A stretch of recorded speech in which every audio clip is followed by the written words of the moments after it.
firme, não desista, continue a lutar.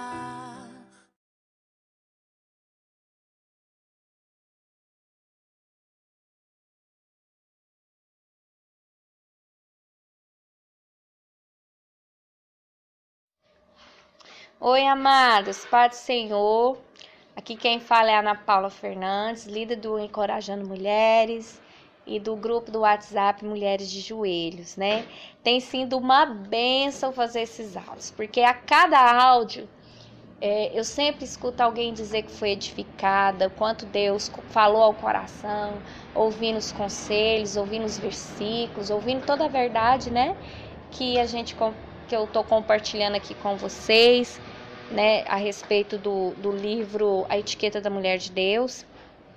Então, assim, tem sido uma bênção e isso tem me renovado, tem me feito muito feliz e eu agradeço ao Senhor por todas as coisas, né? Bom, hoje nós estamos falando aqui no 6º capítulo, que tem o título de Falando dos Pecados do Seu Marido. E eu separei 2 versículos, né, que eu quero que você preste bastante atenção. Se você pudesse até fazer um cartaz para colocar na sua casa, para todas as vezes que você passar por um lugar, você lembrar desses versículos, seria ótimo. O primeiro versículo está em Efésios, capítulo 4, versículo 29. Não saia da vossa boca nenhuma palavra torpe, mas só a que for boa, para promover a edificação, para que dê graça aos que a ouvem. A segunda está também em Efésios 4, só que o versículo 31. Livrem-se de toda amargura, indignação, ira, gritaria e calúnia, bem como de toda a maldade. Olhem com atenção, observem bem esses 2 versículos da palavra do Senhor a respeito das palavras da nossa boca, instrumentos usados pelas mulheres de maneira muito perversa e dolosa. Pelo que você pode ver, a Bíblia fala que nós cristãos, seguidores de Cristo e servos de Deus, devemos tomar cuidado com as palavras que saem na nossa boca. Se aquilo que formos falar não edificar, edificar, gente, é induzir a pessoa a boa virtude. Então, se a gente não vai falar uma coisa que não vai edificar, a gente não pode falar essa coisa. Acontece é que em todo tempo eu vejo várias mulheres escrevendo coisas dos maridos em redes sociais. Eu fico pensando, se na internet é assim, como é que deve ser ao vivo e a cores? Como não será a conversa dessas mulheres quando alguém pergunta: e seu marido, menina, você tem notícia dele? Santo Deus, não quero nem ver o que anda saindo da boca de vocês, hein? Vem cá, vocês não têm medo do julgamento de Deus, não?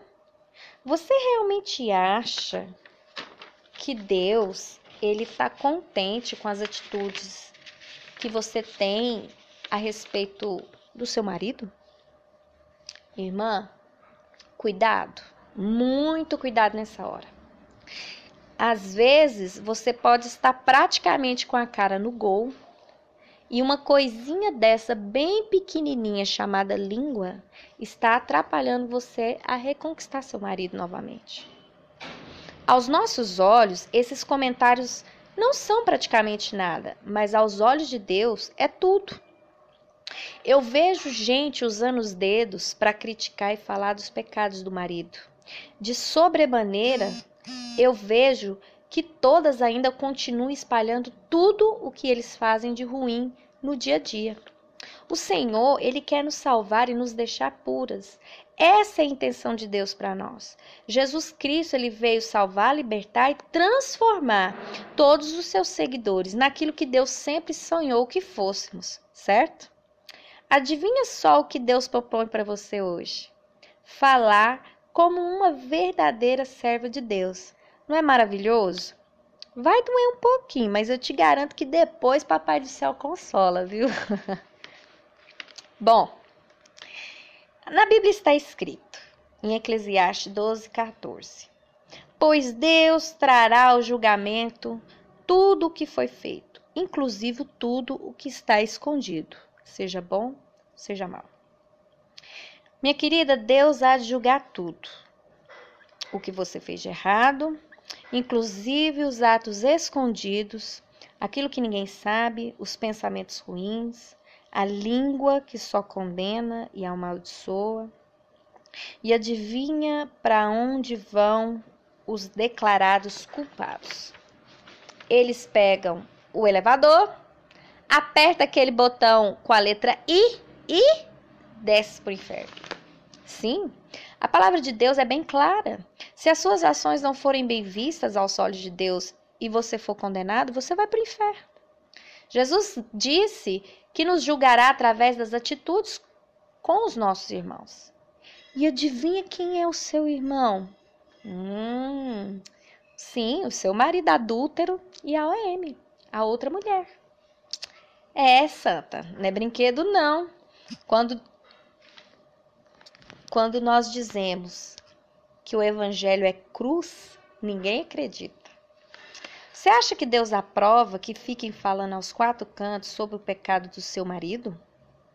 Não interessa se é verdade.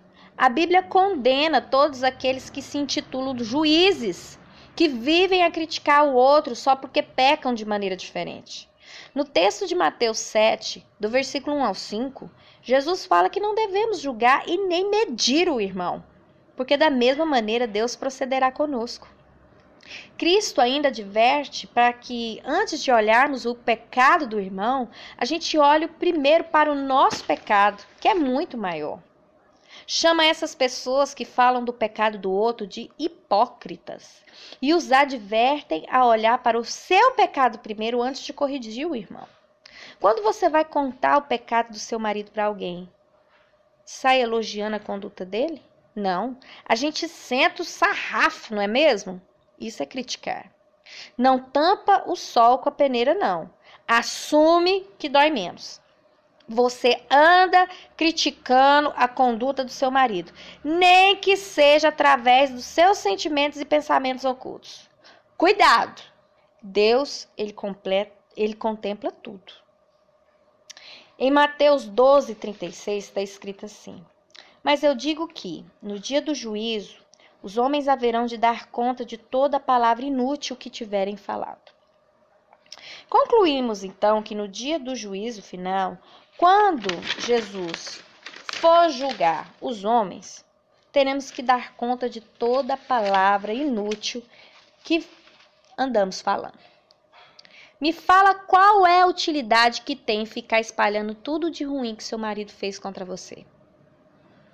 Ele mudou depois que você perdeu 70 piscinas olímpicas de saliva? Não.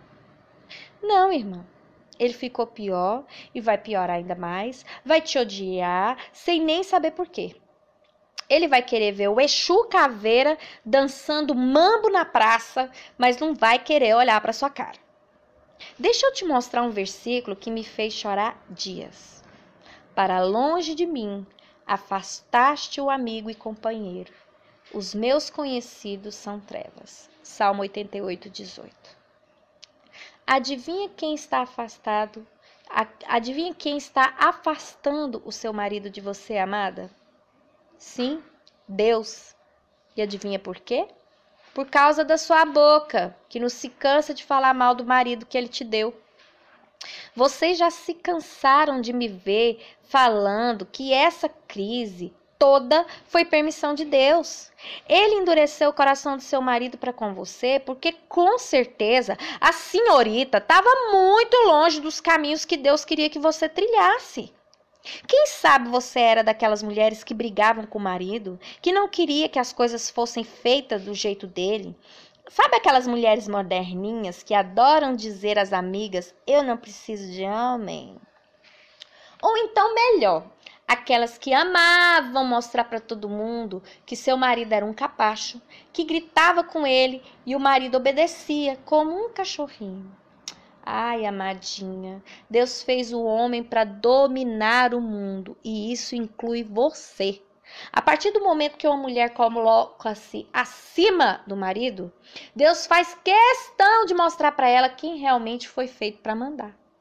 Isso é o famoso quebra-crista de Jeová. É tiro e queda. Doma uma mulher linguaruda que é uma beleza. Eu te falo isso porque não existe em nenhum lugar do planeta uma mulher mais enjoada, nojenta, briguenta, rancorosa e mandona do que o meu antigo eu. A antiga Ana Paula, que Deus tenha num buraco bem fundo, era terrível.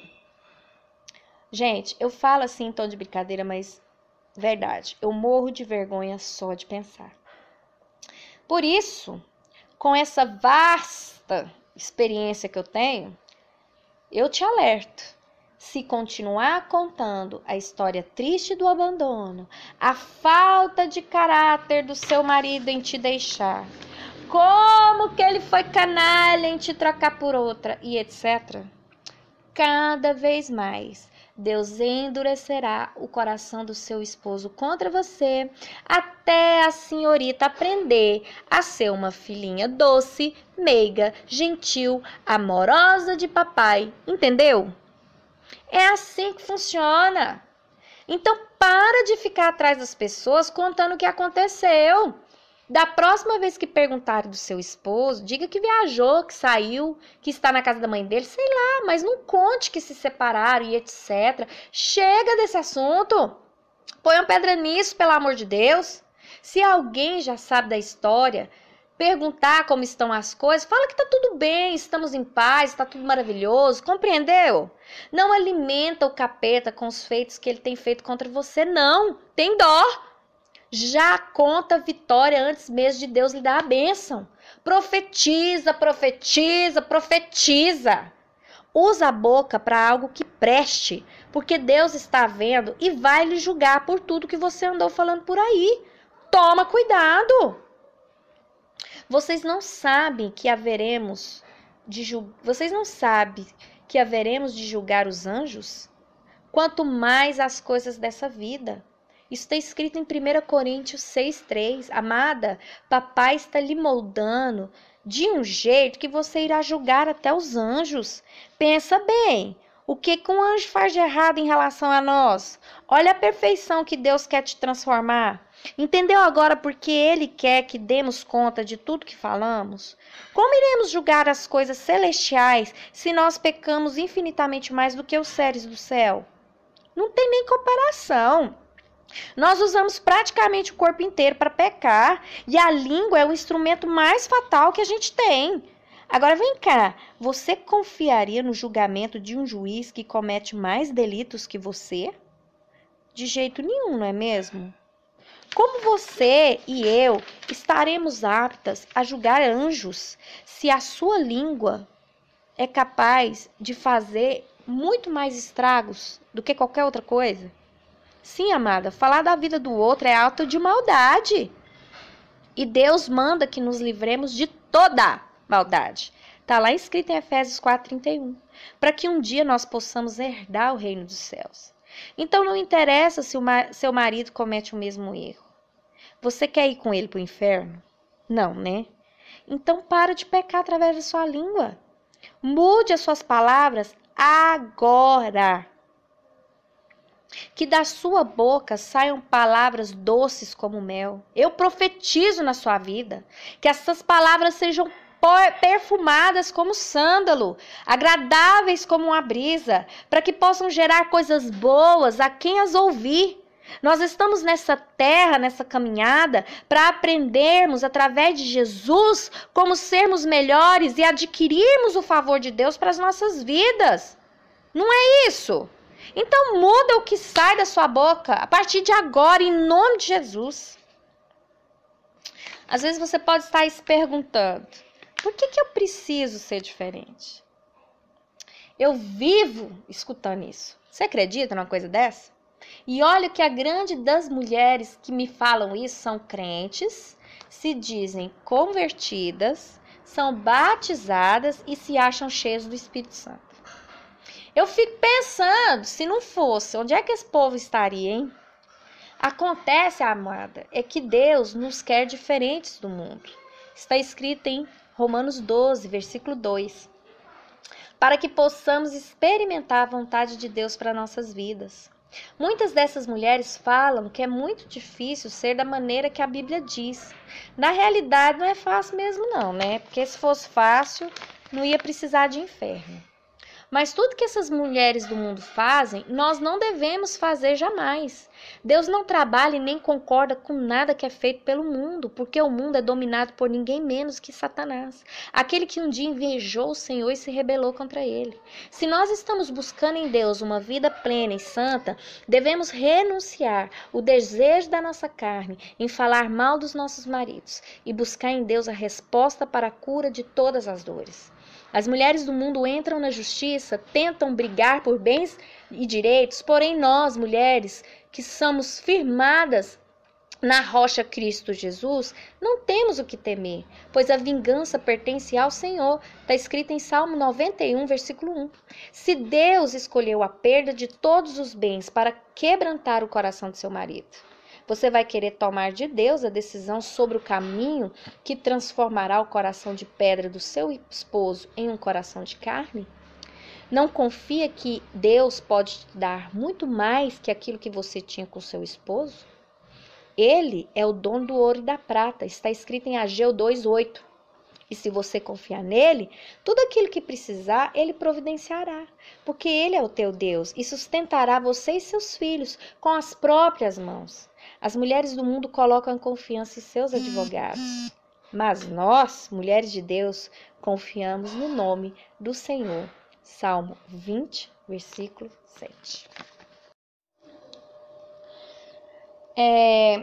A briga na justiça por partilha de bens e pensão só aumentará o ódio do seu marido por você.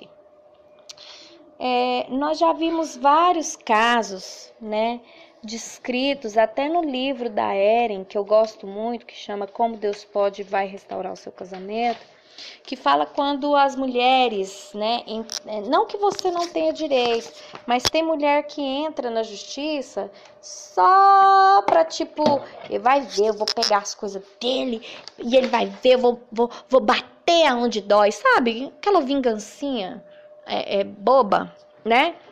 A gente vê que isso, na realidade, só faz com que o marido fique com mais raiva, se distancia, né? E aí atrapalha tudo, porque elas foram com sentimentos, né, de vingança, não confiaram em Deus, né? Entraram com o divórcio e aí atrapalhou tudo. Mas tem casos lá de testemunhos, né, de mulheres que realmente confiaram em Deus quanto à decisão do divórcio, né?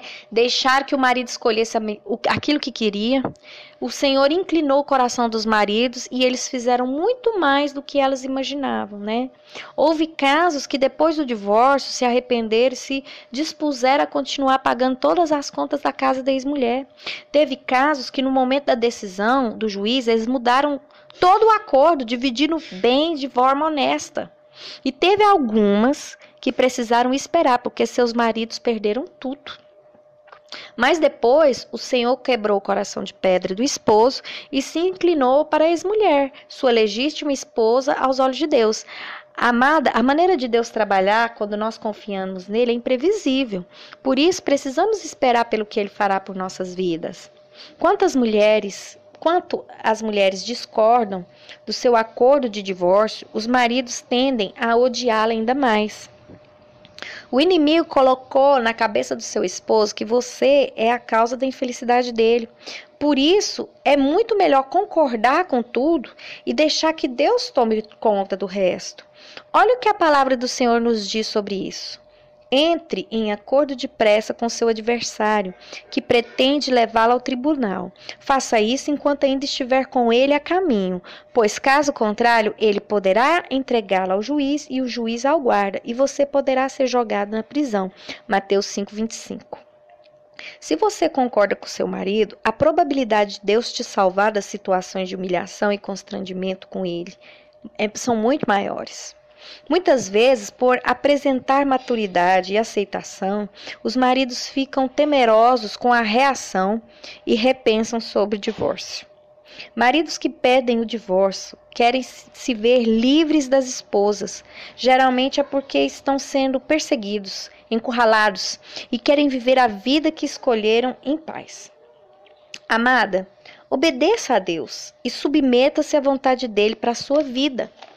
Quanto mais você colocar a situação nas mãos do Senhor, os milagres ocorrerão todos os dias, em todos os momentos, em todas as horas.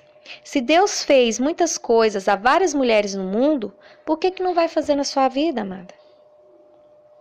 Mão, mas aí às vezes você deve ser uma daquelas rebeldezinhas, sabe? Que eu tenho, que eu amo também, que está falando assim, mas eu não tô falando mentira, tudo que eu falo é a verdade, é o que aconteceu. Por que Deus vai me castigar? Por que Deus vai ficar bravo comigo, sendo que eu estou falando a verdade? Bom, vou só recitar o que está em Tiago 3, do versículo 10 ao 13. De uma mesma boca procede bênção e maldição. Meus irmãos, não convém que isso se faça assim. Porventura deita alguma fonte de um mesmo manancial água doce e água amargosa? Meus irmãos, pode também a figueira produzir azeitonas ou a videira figos? Assim, tampouco pode uma fonte dar água salgada e doce. Quem dentre vós é sábio e entendido, mostre pelo bom trato as suas obras em mansidão de sabedoria. Amada, se você for pegar esse versículo aí e ver o que o apóstolo Tiago diz a respeito das nossas atitudes, você vai ver que ele fala que a boca que abençoa não amaldiçoa. Porque da mesmo lugar que jorra uma água doce, não pode jorrar água amarga.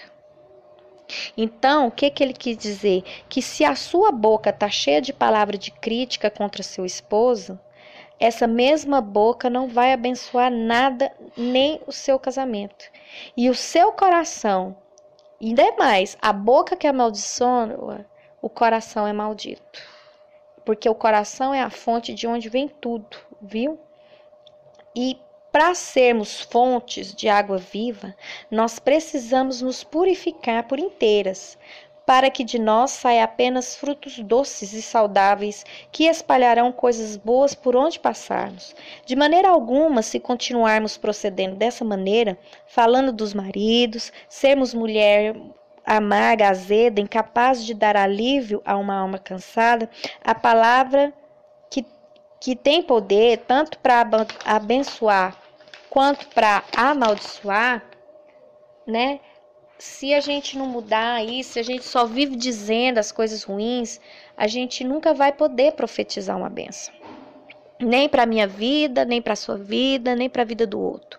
A péssima palavra envenena a alma e apodrece o espírito. Cada vez que você fala mal do seu marido ou de quem quer que seja, seu espírito se escurece, sua alma se abate e você fica cada vez mais sem fé, sem esperança e começa a desistir da caminhada. Eu conheço muitas mulheres que estão sem luz, sem brilho na alma, porque se recusam a ficar caladas quando alguém pergunta pelo esposo. Não tem nada de bom para falar? Então fica calada. É muito melhor. Evite falar mal dele, o que fará com que ele pare de te odiar. Quando uma mulher vem me contar o seu caso, no que se refere à destruição do casamento, eu já analiso e tiro por base por que Deus a colocou nessa crise. Pelo texto, pelo áudio, eu já sei tudo sobre ela. É impressionante. O Espírito Santo vai me mostrando através das frases os porquês de tudo que aconteceu. Embora quando eu falo a causa disso tudo, a grande maioria não aceita, né? Eu compreendo porque eu também não conseguia me enxergar sendo a causa morte do meu casamento.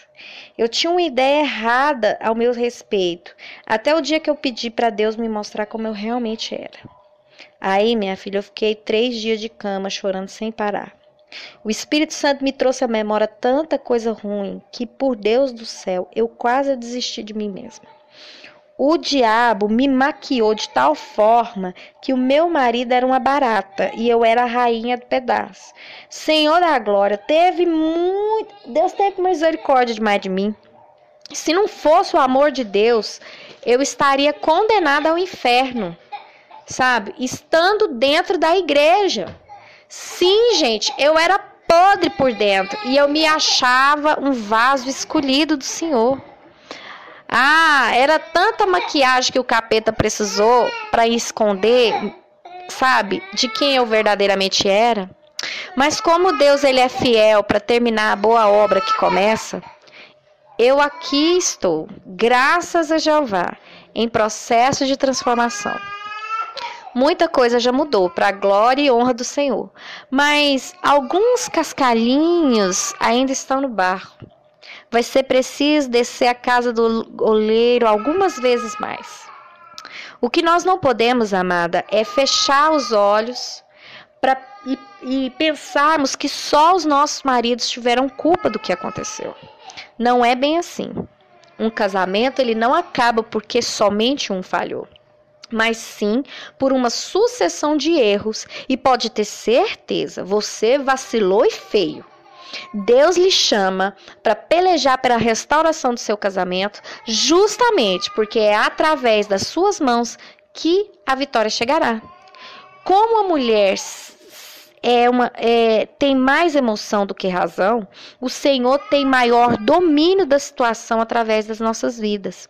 Visto que seu marido está mais envolvido da lama do pecado que você está sendo chamada para ser parte de uma linda obra do Senhor. Porque na realidade você despejou todo o sentimento que deveria ter em Deus no seu marido. Sim, amada, você cometeu adultério contra o seu primeiro amor, que é Deus. Você colocou seu casamento acima de Deus e todas as vezes que isso acontece, o Senhor permite que uma crise aconteça, para que nós possamos ser despertadas do sono da ignorância. Seu marido deixou de lhe achar interessante justamente porque você não se interessava mais tão apaixonadamente pelo Senhor. Quer uma prova? Quais são os motivos das suas orações? Você se levanta de madrugada a maioria das vezes para pedir o quê? Para falar o quê com Deus? A volta do seu marido, a restauração da sua família, a conversão do seu marido, a libertação do seu marido. Tem certeza, amada, que você ama Deus acima de tudo? Acima do seu marido? Pense nisso. Não adianta você falar que pede que a vontade de Deus seja feita, se no seu coração você está voltado totalmente para o seu marido. Porque o Senhor, ele não vê como o homem vê, pois o homem vê o que está diante dos seus olhos, porém o Senhor, ele olha o coração. E isso está escrito em 1 Samuel 16:7. Bom, amadas, eu vou ficando por aqui. Ainda tem muita coisa para falar com vocês a esse respeito, mas eu vou ter que me arrumar agora, porque eu vou ministrar uma palavra de Deus na casa de oração da nossa irmã Oneida, né? E eu não quero atrapalhar os planos de Deus para essa noite, porque eu creio que hoje o Senhor tem salvação, hoje o Senhor tem libertação, hoje o Senhor tem algo grandioso para nos presentear através dessa ministração que Deus já colocou no meu coração.